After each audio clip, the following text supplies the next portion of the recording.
As special counsel Robert Mueller's investigation into President Donald Trump and his campaign's ties to Russia finally wraps up, a lot has been uncovered. The more than a year-long probe by the special counsel has revealed a lot about the 2016 presidential election and beyond, but a report has not been released in full, so many questions remain. As detailed by Vox, 33 people have either been indicted or pleaded guilty to election interference, 5 of whom are former Trump advisors. More than 24 Russians were charged with interfering in the 2016 election by using social media and email hacking as a result, too.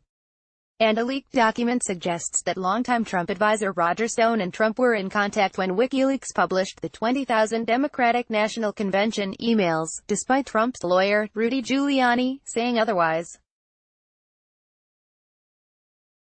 Another hot question that this report will likely touch on in some capacity is the amount of culpability Trump assumes for Russian interference. From the beginning of Mueller's probe, it was unclear if Trump would even be part of the impending subpoenas and investigations. But after 10 months of negotiating for an interview with the president, we now know there will be some mention of the commander-in-chief. The whole thing is a hot mess and there are a lot of moving parts. But that's why we're here. Below, you'll find a breakdown of what has happened in the investigation so far and what people are saying about what's to come. Point 1. It all started in 2016 when Trump was up for election. The presidential election year was bizarre. Following the WikiLeaks scandal of 2016, the U.S. intelligence community started looking into Russia's role in influencing the outcome of the election. They were involved heavily, according to U.S. intelligence officials, who announced in December of 2016 they had a high level of confidence that Russian President Vladimir Putin actually ordered a covert operation to interfere with the presidential election.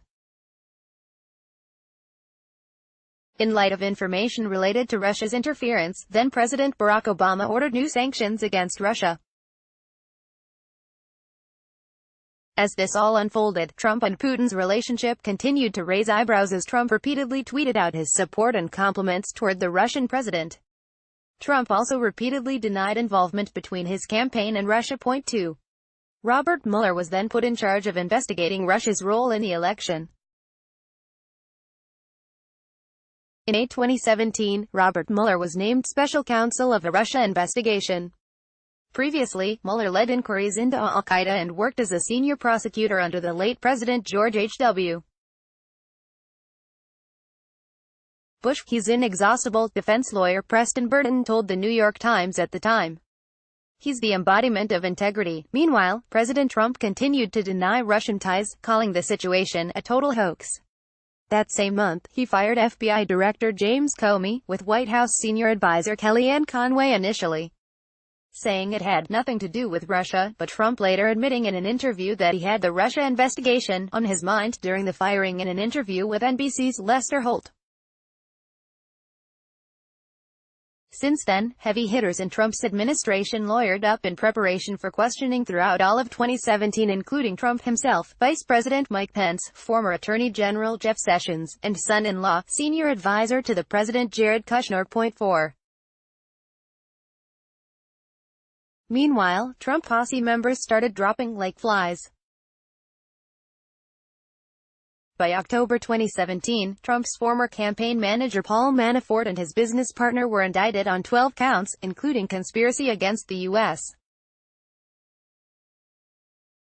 And not to be upstaged, a few days later, Trump's former campaign advisor George Papadopoulos pleaded guilty for making false statements to the FBI about his contact with Russia. Papadopoulos began his prison sentence 2 weeks ago. Manafort is set to be sentenced in February.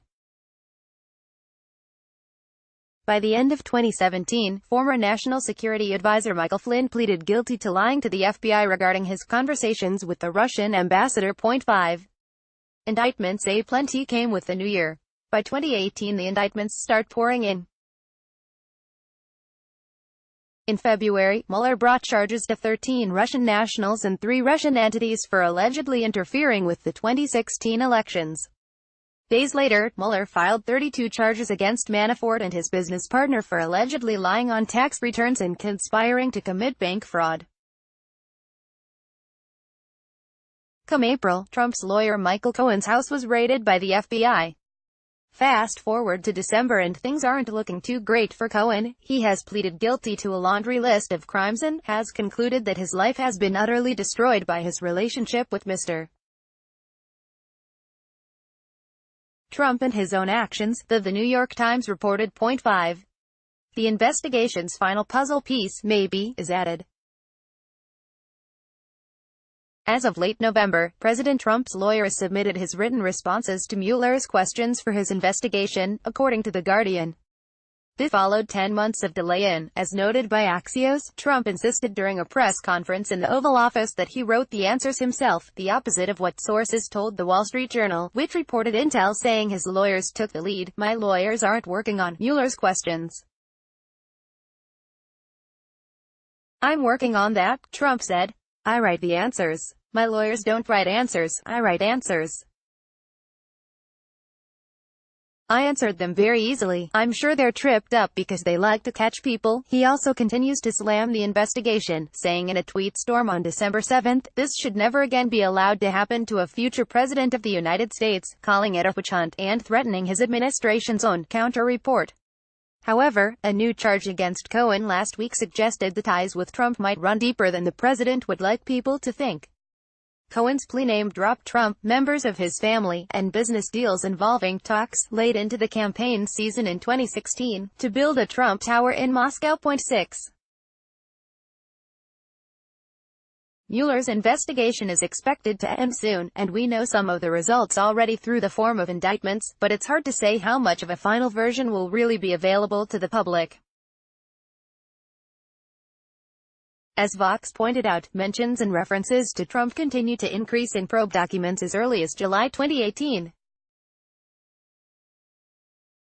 Additionally, some experts think that Trump's ongoing blasts toward the investigation and those involved, including Michael Cohen, saying that Cohen lied to the FBI about Trump and should serve a complete sentence, count as obstruction of justice and witness tampering. It comes very close to the statutory definition of witness tampering, Norman Eisen, an expert on the subject, told The Washington Post. Trump has even gone as far as to refer to Mueller's investigation as presidential harassment, saying that his approval rates would be higher if not for the probe. So what could happen from here? It's not totally clear, and it may take the release of the report to answer some of the nation's most pressing questions.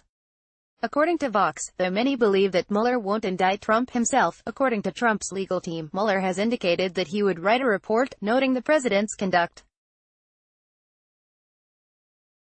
If true, that would resemble the end product of previous investigations into presidents, like independent counsel Ken Starr's report on President Clinton, the outlet reported. And it could kick-start a debate over impeachment in the newly Democratic House of Representatives. Get the Teen Vogue take. Sign up for the Teen Vogue weekly email. Related, Donald Trump in Russia, the timeline. Check this out.